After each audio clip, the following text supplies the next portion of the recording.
الله تعالی فرمایي خلکو ته د هغوی د خوښې شیان لکه ښځې، اولاد او د سرو او د سپینو زرو، خزانې او نخدار، ښکلي اسونه او څاروي د فصل ځمکه ډېر د مینې وړ ګرځول شوي دي.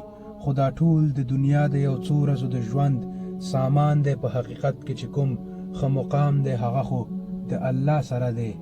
او ای نبی صلی الله علیه وسلم دوی ته ووایه آیا زه مو له داسې څه خبر کړم چې له دې څخه ډېر بهتره دي؟ دا د کومو خلکو چې د پرهیزګارۍ لاره اختیار کړه د هغوی دپاره د خپل رب سره باغونه دي چې لاندې به یې ولې بهیږي او هلته به د تل دپاره اوسېدونکي وي.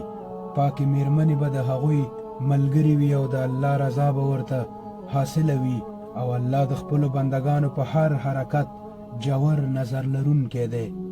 دا هغه خلک دي چې وایي ای زموږ پروردګاره موږ ایمان راوړی، زموږ له ګناهونو راتیر شه او موږ د دوزخ له اوره وساته. دا خلک صبر کوونکي دي، ریښتیني دي، امر منونکي او سخیان دي، او د شپې په آخري وختونو کې د الله نه د بخښنې غوښتونکي دي. الله په خپله په دې خبرې ګواهي ویلې ده چې د هغه نه پرته بل هیڅ څوک د عبادت لایق نشته، او دا ګواهي فرښتو او د علم خاوندانو هم کړې ده. هغه په انصاف قایم دی چې له هغه زورور او با حکمته څښتن څخه بل هیڅ څوک د عبادت وړ نشته.